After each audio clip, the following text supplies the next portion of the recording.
का पूरे झारखंड लेवल पर कि चिंतन करेंगे भाई।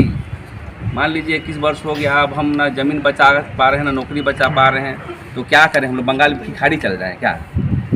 अब कल कोई सरकार में आएगा, कल कोई आएगा, है ना, कोई खतियानी बोलेगा, कोई खुदकटी बोलेगा, वही करते करते 50 साल ख़त्म हो जाएगा हम लोग का। हाँ, अब फिर इसलिए सर आप झारखंड आदिवासी संयुक्त मोर्चा आज आदिवासी और धार्मिक और सामाजिक ज़मीन की सुरक्षा को लेकर बाबूलाल मरांडी से मुलाकात करने आया है।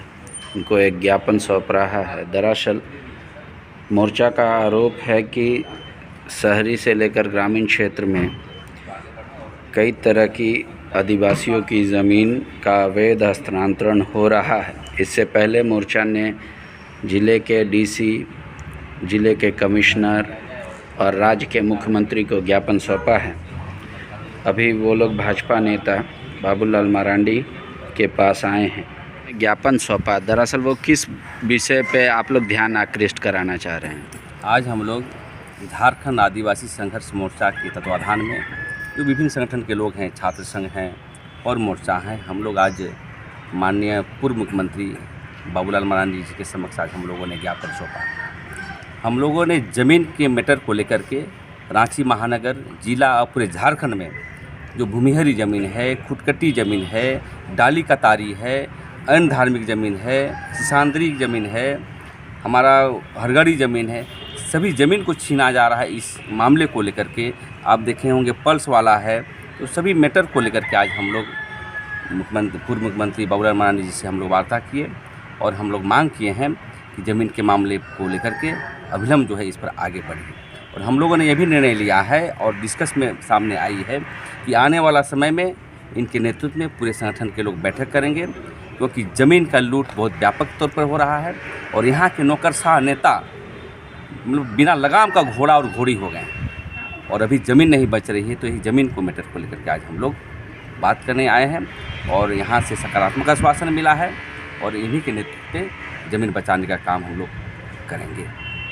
हैं CNT SPT एक्ट बोलते पालन हो रहा है, उसके अलावा वो नहीं बहुत अधिक जानते खुदकटी के बारे में, नहीं जानते भुइयारी नहीं, उसमें आप लोगों का कहाँ आपत्ति? आप लोग चाहते क्या?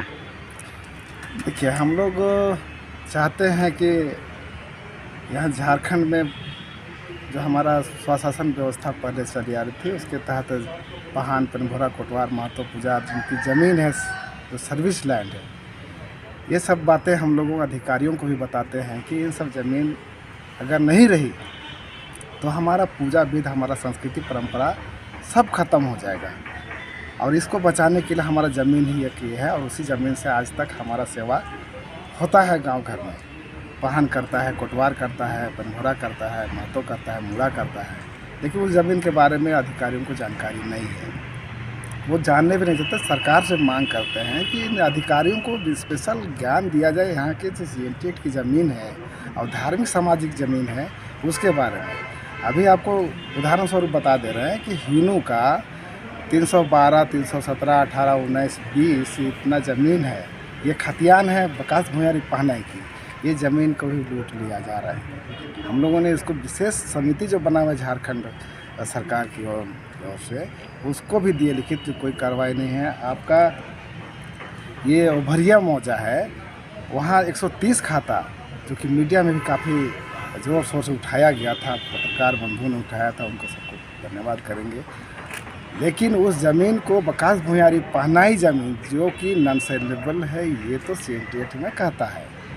इस ज़मीन का ट्रांसफ़र हो गया है और इसको भी लिख करके दिया गया, किसी तरह का कोई एक्शन नहीं है। इसलिए हम लोग झारखंड आदिवासी संयुक्त मोर्चा की ओर से आज माननीय हमारे राज्य के प्रथम मुख्यमंत्री माननीय बाबूलाल मरांडी जी से मुलाकात करने आए थे और इनको बतलाए हैं कि यहाँ हमारा गरीब ज़मीन जिसका है उसका ज़मीन लुटा रहा है और यहाँ विस्थापितों का भी कोई पुनर्वास की व्यवस्था नहीं हो रहा है। यहाँ की जो गरमजरुआ ज़मीन है सबका सेटलमेंट लाट में किया जा रहा है, 20 एकड़ 30 एकड़। हम लोग विस्थापितों को 10-20 डिसमिल ज़मीन नहीं मिल रहा है और एकड़ों एकड़ ज़मीन हो रहा है। हम लोग इस सब मांगों को लेकर के बाबूलाल मरांडी जी से मिलने आए थे, उनसे सकारात्मक हमको आश्वासन मिला है करेंगे। हम लोग उम्मीद करते हैं कि आदिवासी समाज बचेगा। ठीक, पूरा नहीं हुआ, कोई टाइम फ्रेम रखा है उसके बाद क्या करेंगे? आदिवासी हर मुद्दे पे आंदोलन पे टिका हुआ है और हमको लगता है आदिवासी जिन मुद्दों के लिए आगे बढ़ता है सरकार ऐसे नहीं सुनती है। जन आंदोलन एक माध्यम होता है, उन्हीं के माध्यम से आदिवासी की आवाज़ सुना जाता है।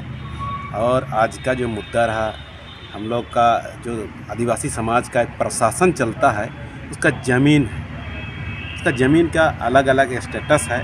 इसको यही बोले हम लोग अभी रखे कि हमारा स्टेटस ज़मीन का हो, यहाँ का प्रशासन को पता नहीं भूमिहारी क्या है, डली का तैयारी क्या है, पहनाई क्या है। इसको जब तक नहीं जानेंगे तो संरक्षण कैसे देंगे। इसलिए प्रशासन को इसको जानने की ज़रूरत है। अगर यदि इस पर अगर रोक नहीं लगती है तो आदिवासी समाज एक बार फिर इसके लिए उलगुलान आंदोलन के साथ सड़क में उतरेगी।